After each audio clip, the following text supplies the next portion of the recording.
VR4, Carolyn, it seems to me that Connie has stated that that's essentially what Native Americans are talking about, walking in trust, walking with the Creator, walking with the Creator's creations, and knowing that you are a part of and not separate from. Isn't VR4 plus basically what Christ was talking about?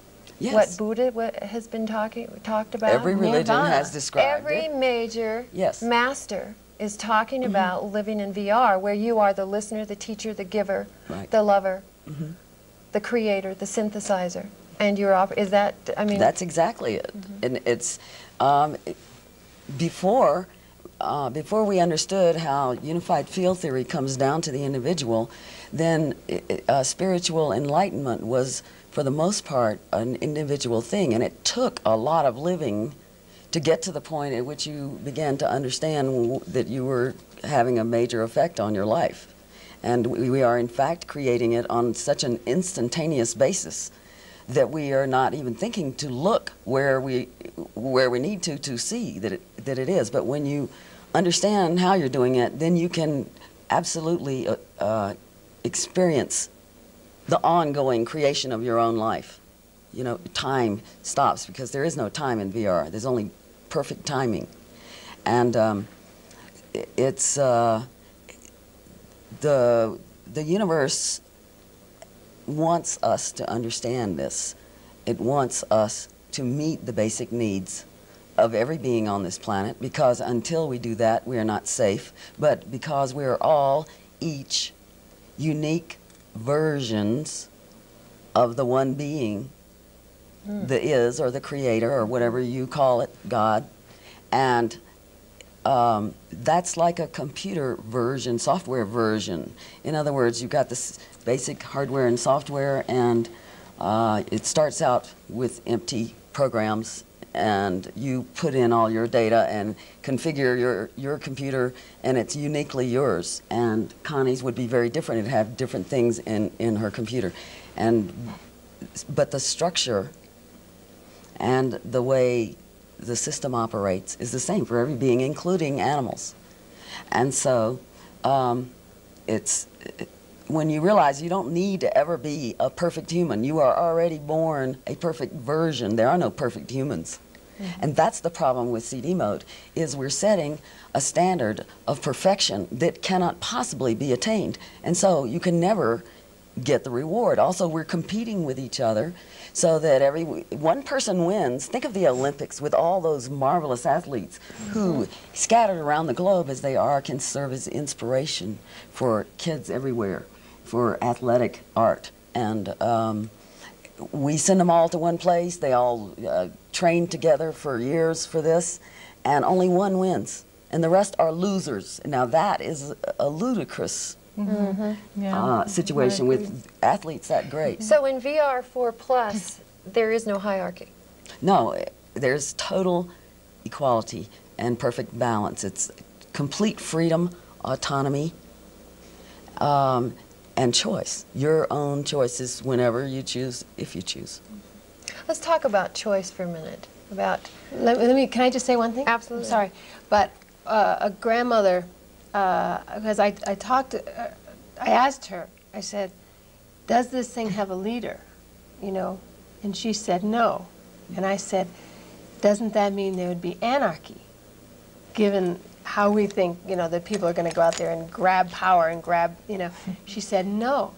Each person will stand next to each other and bring his piece of the hoop together, and we will all fit our pieces of the hoop together spontaneously, and that will create the hoop of life. You see, so it's the same principle, but in the Native American point of view, and so I just wanted to point that out of another way of describing this VR, where there are no leaders there, and everything is spontaneously happening in a beautifully balanced, perfectly balanced way. And I had another idea too when you were talking.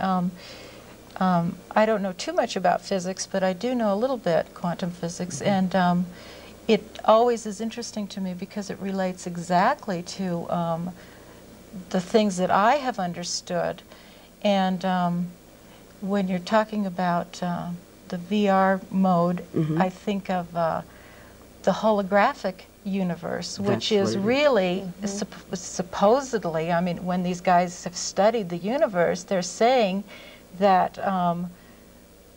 that one mind or divine consciousness is being these us, and this world that we're seeing is really holographic. Yes. Or holograms. And so in a sense, we are just the images and the likeness of that one. That one. And so that's why when you're talking about that, I think it's really interesting how it's like you were saying, it's exactly what the ancients have said.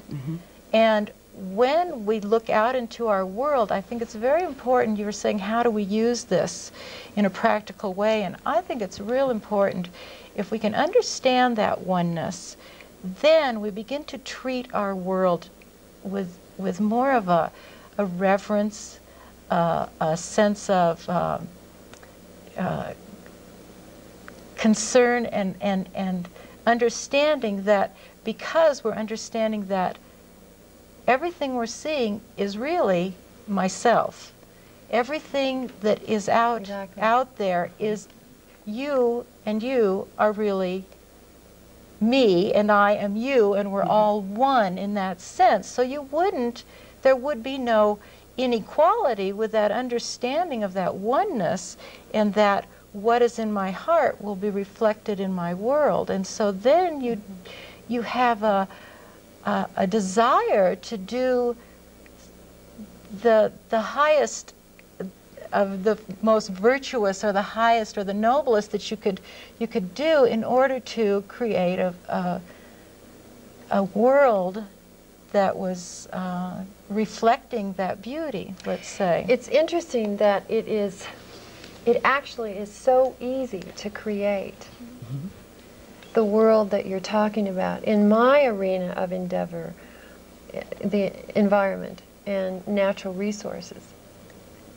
it is not difficult to create, for example, waste recycling systems that incorporate whole life accounting, that incorporate a very basic principle that of the system, of the universe, and in this case of natural law, that one organism's waste is another organism's food. Right. We separated ourselves from that very simple, basic principle. And there are systems out there that do operate like that, that can shift the way, that can right the relationship with nature, and consequently right the relationship of economics as well.